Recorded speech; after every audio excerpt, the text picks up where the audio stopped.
내가 틀릴 수 있다고 인정할 때 지식은 성장한다. 우리는 이상하게도 모른다고 말하는 사람보다 확실하다고 말하는 사람을 더 믿습니다. 회의에서 목소리가 크고 질문을 받아도 조금도 흔들리지 않는 사람을 보면 그 사람이 더 많이 아는 것처럼 느낍니다. 그런데 인생에서 가장 위험한 순간은 내가 틀렸을 때가 아닙니다. 내가 틀렸을 가능성 자체를 생각하지 않을 때입니다. 투자 판단이 빗나가도 조금만 기다리면 올라갈 거야. 사람을 잘못 보아도 내가 사람 보는 눈이 얼마나 좋은데. 회사의 방향이 흔들려도 내 경험상 이게 맞아 라고 버티기 시작하면 현실은 더 이상 판단의 기준이 되지 못합니다. 우리는 세상을 있는 그대로 본다고 생각하지만 실제로는 이미 내린 결론을 지키기 위해 새로운 사실을 골라보거나 해석할 때가 많습니다. 그래서 지식을 막는 벽은 단순한 무지가 아니라 수정되지 않는 확신일 수 있습니다. 오늘 이야기의 핵심은 딱 하나입니다. 진짜 지성은 절대 틀리지 않는 능력이 아니라 틀릴 가능성을 열어두고 오류를 발견했을 때 고칠 수 있는 능력입니다.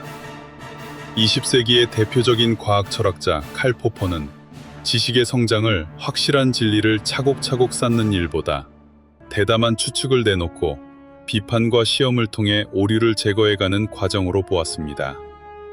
오늘은 이 철학을 과학사 설명에만 가두지 않고 회사의 판단, 인간관계, 감정, 투자, 리더십에 적용할 수 있는 현실의 사고기술로 바꿔보겠습니다. 먼저, 칼 포퍼는 누구인가? 칼 라이문트 포퍼는 1902년 오스트리아 빈에서 태어나 1994년에 세상을 떠난 오스트리아계 영국 철학자입니다. 그는 과학자라기보다 과학이 어떤 방식으로 지식을 발전시키는지 연구한 과학 철학자로 부르는 것이 정확합니다. 1919년은 포퍼의 지적 형성에서 중요한 시기였습니다. 그는 한때 마르크스주의에 가담했다가 곧 교조적 성격에 실망해 떠났고 프로이트와 아들러의 심리학에도 관심을 가졌습니다. 동시에 아인슈타인의 상대성 이론이 위험한 예측을 감수하고 실제 관찰에 의해 시험되는 태도에 큰 인상을 받았다고 회고했습니다. 포퍼가 주목한 차이는 무엇이든 설명할 수 있는 이론과 틀릴 위험을 감수하는 이론 사이에 있었습니다. 그는 어떤 관찰 결과가 나와도 설명을 덧붙여 이론을 보호할 수 있다면 그 이론은 경험적 시험에 충분히 열려있지 않다고 보았습니다. 반대로 과학적 이론은 어떤 관찰이 나오면 자신이 틀렸다고 판정될 수 있는 조건을 제시해야 한다고 주장했습니다. 이것이 흔히 반증 가능성이라고 불리는 생각입니다. 다만 발레 하나가 나오면 즉시 이론을 폐기하라는 뜻은 아닙니다. 포퍼 자신도 실패한 예측이 나왔을 때 이론을 수정하거나 보조가설을 점검하거나 더 나은 경쟁 이론이 없으면 기존 이론을 잠정적으로 유지하는 실제 과학의 복잡성을 인정했습니다. 그가 더 넓게 붙잡은 원리는 비판적 합리주의였습니다. 이성적인 사람은 자기 주장을 절대적으로 증명한 사람이 아니라 주장과 제도를 비판에 노출시키고 더 나은 대안이 나오면 수정할 수 있는 사람이라는 것입니다. 이 원리를 삶으로 옮기면 질문은 하나로 압축됩니다. 내 생각을 지키는 데 관심이 있는가? 아니면 내 생각을 시험하는 데 관심이 있는가? 숫자로 정리하는 포퍼식 지적 생존 기술. 1. 생각을 진실이 아니라 잠정적 가설로 들고 있어라. 우리는 저 사람은 나를 무시해. 우리 회사는 절대 안 변해. 이번 투자는 반드시 올라. 우리 아이는 의지가 부족해. 같은 문장을 사실처럼 말합니다. 그러나 이 문장들에는 관찰과 해석이 섞여 있습니다. 포퍼의 태도를 일상에 옮기면 문장을 조금 바꿀 수 있습니다. 저 사람이 나를 무시하고 있다는 가설을 현재 갖고 있다. 지금까지 본 자료로는 이번 선택이 더 낫다고 판단한다. 별것 아닌 표현 같지만 사고 구조는 완전히 달라집니다. 사실이라고 못 박으면 반대 정보는 침입자가 되지만 가설이라고 부르면 반대 정보가 들어올 자리가 생깁니다. 회사에서 팀장이 이 고객은 가격 때문에 계약을 안 하는 거야 라고 말하면 전략이 할인 쪽으로 쏠릴 수 있습니다. 이때 고객이 실제로 가격을 이유로 말했습니까? 신뢰나 일정이 원인일 가능성은 없습니까? 라고 질문하면 판단이 사실에서 가설로 돌아옵니다. 바로 이 순간 팀은 더 많은 정보를 볼 수 있습니다. 지적인 사람은 의견이 약한 사람이 아닙니다. 오히려 과감하게 가설을 세우되 그 위에 현재까지는 이라는 작은 꼬리표를 붙입니다. 현재까지는 이 해석이 가장 타당하다. 현재까지는 이 전략이 낫다. 그러나 새로운 증거가 나오면 바꿀 수 있다. 이 태도는 우유부단함이 아니라 생각의 출구를 만들어주는 기술입니다. 오늘부터 확신이 강하게 올라올 때 문장 끝에 한마디만 붙여보십시오. 현재까지는. 그 네 글자가 자존심과 판단을 조금 분리해줍니다. 2. 나를 지지하는 증거보다 나를 틀리게 만들 증거를 찾아라. 사람은 결론을 내리고 나면 그 결론을 지지하는 장면이 더 잘 보입니다. 어떤 사람을 이기적이라고 생각하면 자기 몫을 먼저 챙긴 행동은 기억에 남고 남을 도운 행동은 쉽게 지나칩니다. 이것은 인간의 흔한 인지 경향이지 특정 사람만의 결함이 아닙니다. 포포의 방법에서 중요한 것은 확인 사례를 많이 모으는 것보다 이론이 실패할 수 있는 시험을 찾는 것입니다. 삶에서는 이렇게 바꿔 물을 수 있습니다.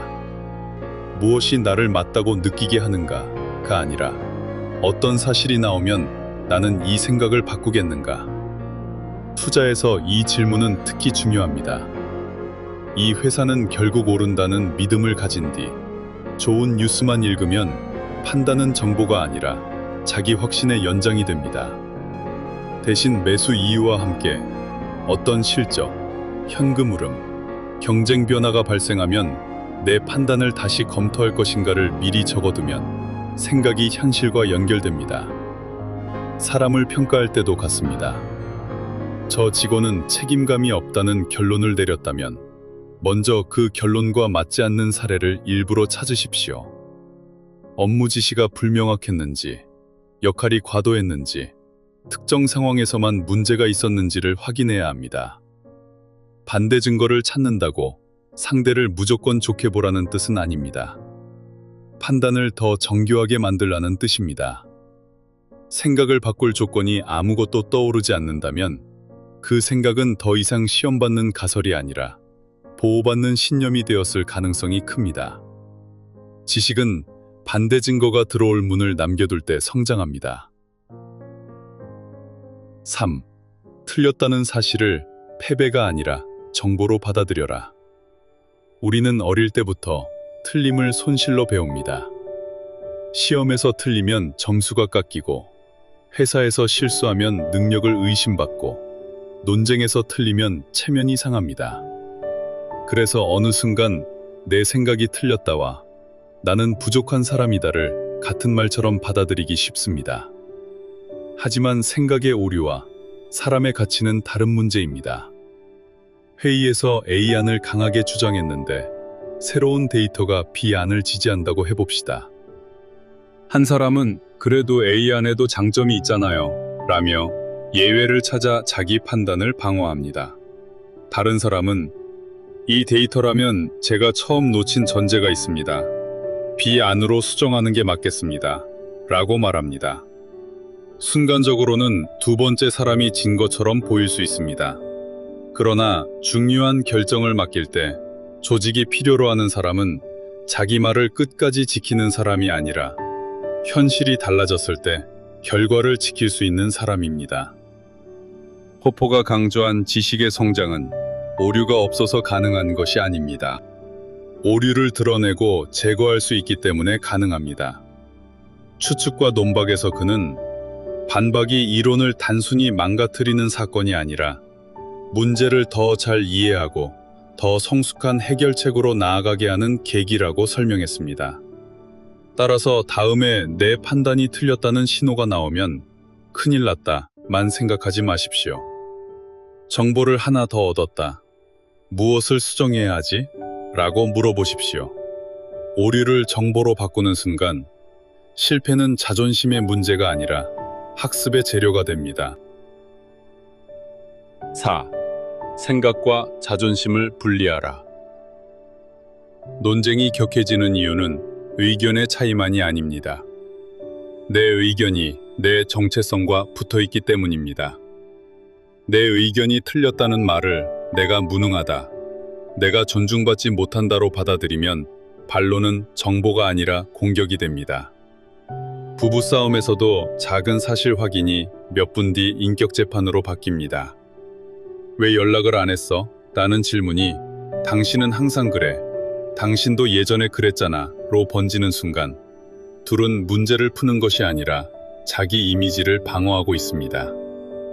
회사에서도 보고서 숫자가 틀렸습니다 라는 피드백을 당신은 무능합니다 로 들으면 수정이 어려워집니다. 그래서 포포식 태도에는 생각을 사람에게서 떼어내는 습관이 필요합니다. 나는 이 생각 그 자체가 아니다. 나는 현재 이 생각을 사용하고 있는 사람이다. 이 구분이 생기면 더 나은 설명이 나타났을 때 생각을 바꿔도 정체성이 무너지지 않습니다. 좋은 도구가 나타나면 낡은 도구를 바꾸듯 더 좋은 근거가 나타나면 판단도 바꿀 수 있습니다. 여기서 중요한 것은 무조건 남의 말을 받아들이는 것이 아닙니다. 비판을 검토하는 것과 비판에 복종하는 것은 다릅니다.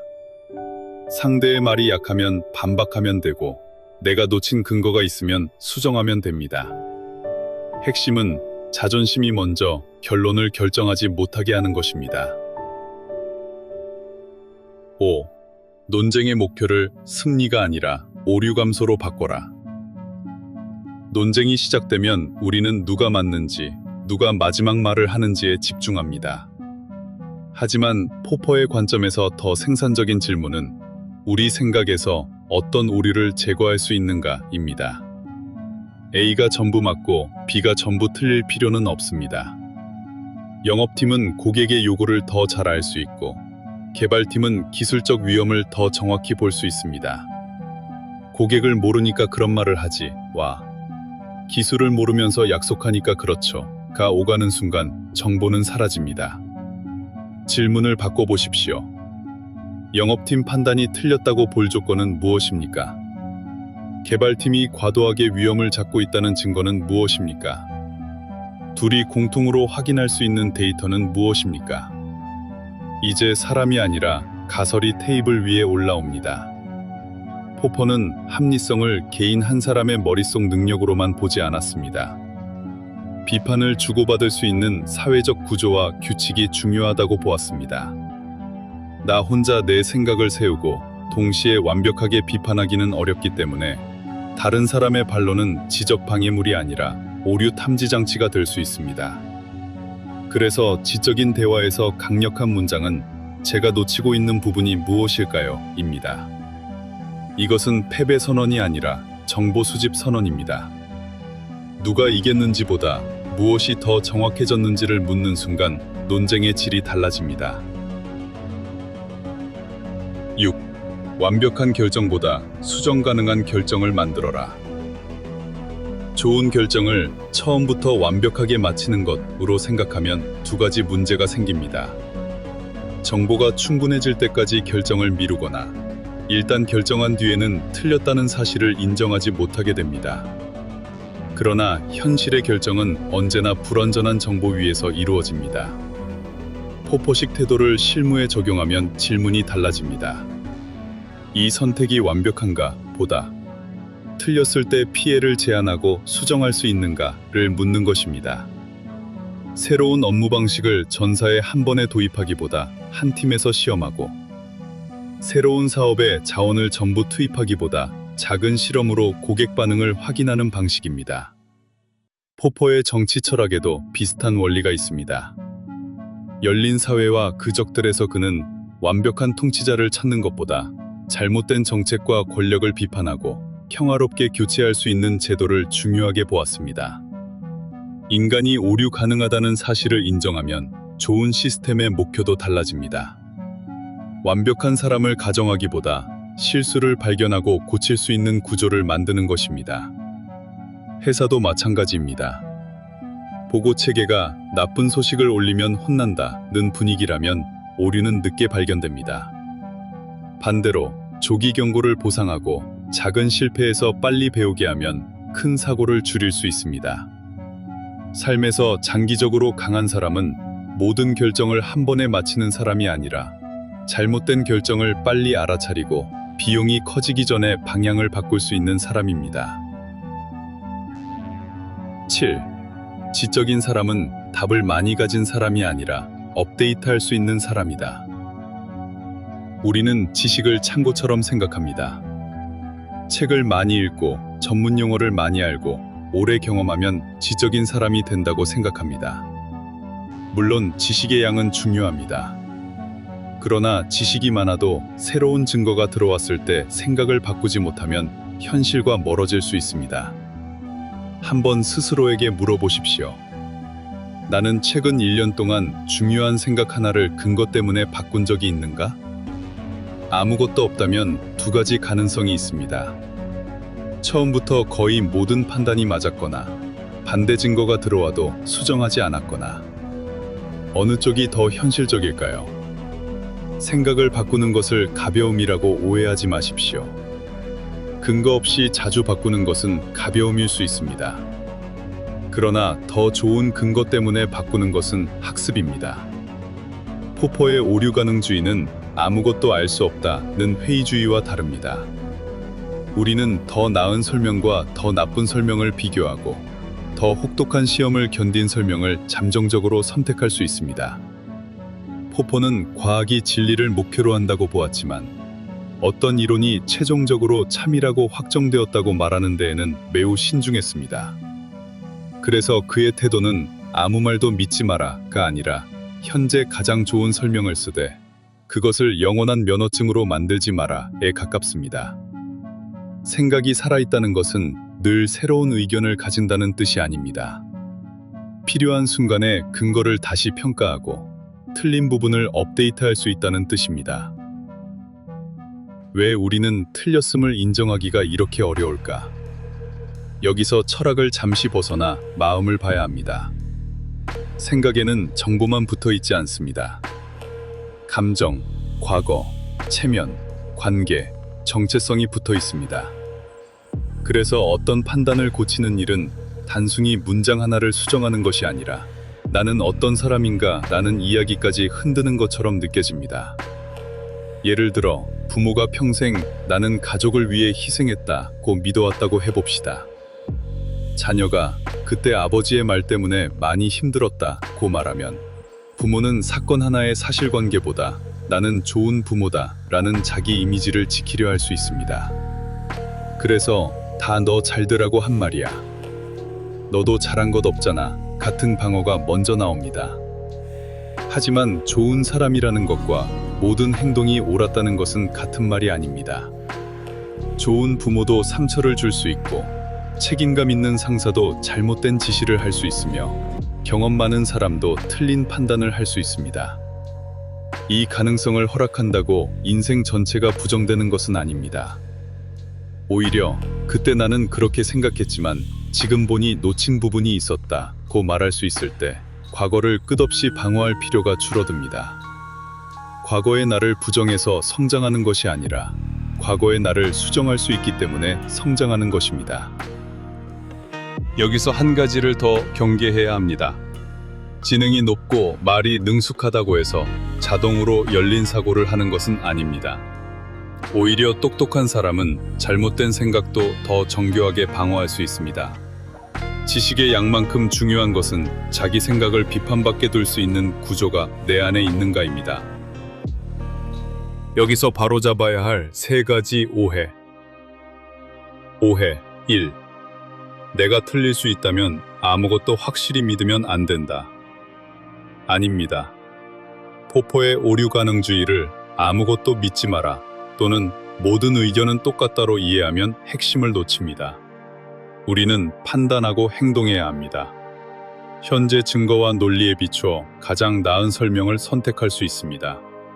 다만 그 선택에 영원한 확실성의 도장을 찍지 않는 것입니다. 현재 증거로는 이것이 가장 타당하다. 그러나 더 좋은 증거와 설명이 나오면 바꿀 준비가 되어 있다. 이것은 회의주의가 아니라 자기 교정이 가능한 합리성입니다. 오해 2. 틀릴 가능성을 인정하면 리더십이 약해진다. 많은 리더가 제가 잘못 판단했습니다 라는 말을 두려워합니다. 그러나 신뢰를 무너뜨리는 것은 오류 자체보다 오류를 숨기거나 책임을 미루는 태도인 경우가 많습니다. 제가 처음 판단할 때 이 자료를 놓쳤습니다. 현재 자료를 기준으로 방향을 이렇게 수정하겠습니다 라고 말하면 약함보다 책임성이 드러납니다.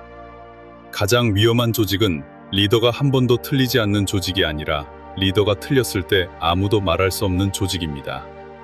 그런 곳에서는 나쁜 소식이 위로 올라가지 않고 작은 오류가 늦게 발견되며 사람들은 현실보다 3사의 체면을 관리합니다. 포퍼의 열린 사회 사상이 실무에 주는 교훈도 여기에 있습니다.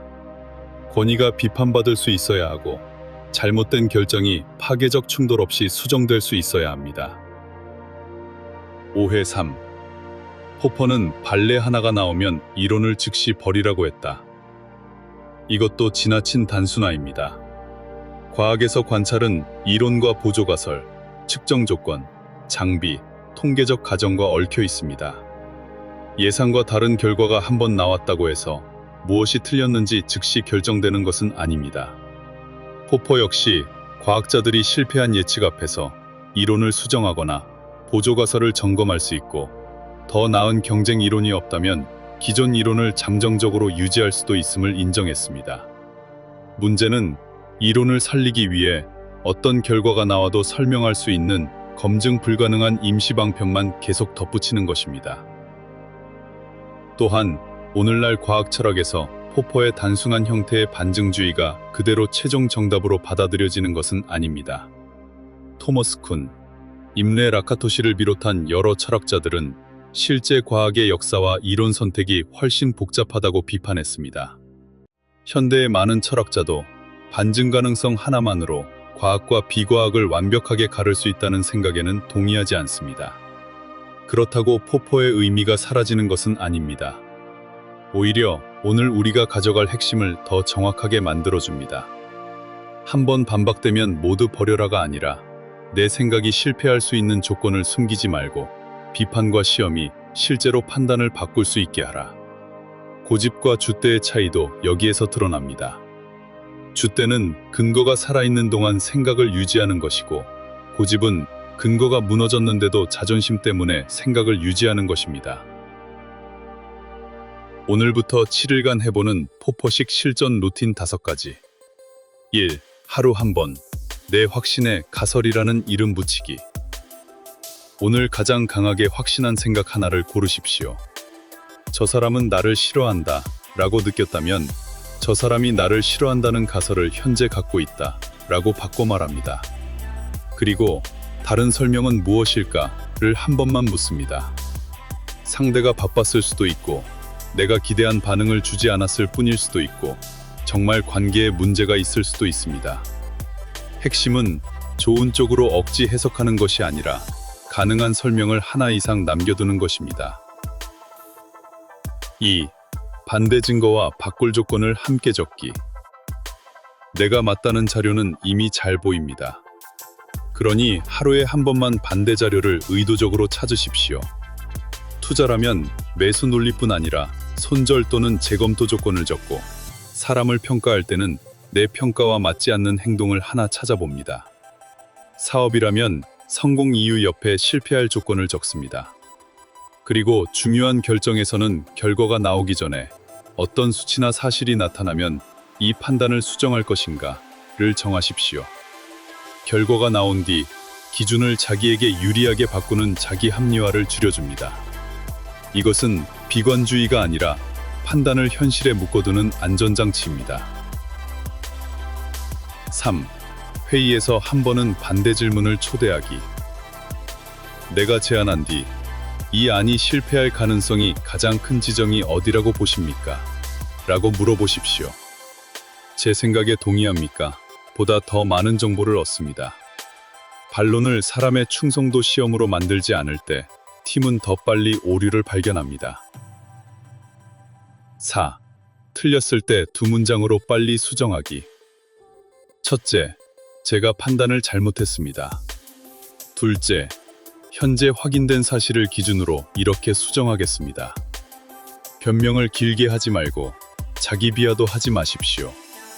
잘못을 인정하는 것과 자신을 공격하는 것은 다른 일입니다. 5. 결정을 작게 시험하고 하루 끝에 한 줄 기록하기.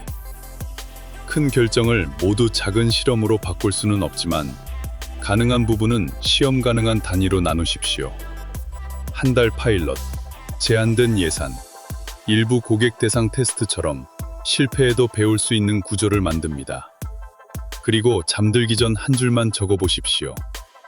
오늘 내가 확신했지만 틀렸을 수도 있는 것은 무엇인가? 사실과 해석을 분리하고 내 판단이 아직 수정 가능한 상태인지 확인하는 질문입니다. 직원이 게으르다고 봤는데 지시가 불분명했을 수도 있고, 상대가 나를 무시한다고 느꼈는데 단순히 정신이 없었을 수도 있습니다. 반대로 처음 의심한 위험이 실제로 맞았을 수도 있습니다. 중요한 것은 매번 내가 틀렸다고 몰아가는 것이 아니라 현실이 어느 쪽을 지지하는지 다시 보는 것입니다.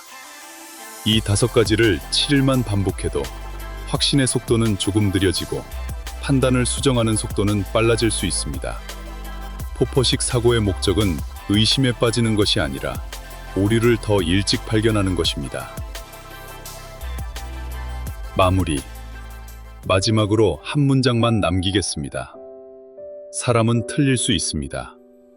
아무리 똑똑해도 틀리고, 아무리 경험이 많아도 틀리며, 좋은 의도를 가지고 있어도 잘못 판단할 수 있습니다. 그러므로 인생에서 더 중요한 능력은 틀리지 않는 능력이 아니라 틀렸을 때 돌아올 수 있는 능력입니다. 포퍼가 열린 사회와 그족들에서 표현한 합리적 태도를 옮기면 이런 뜻입니다.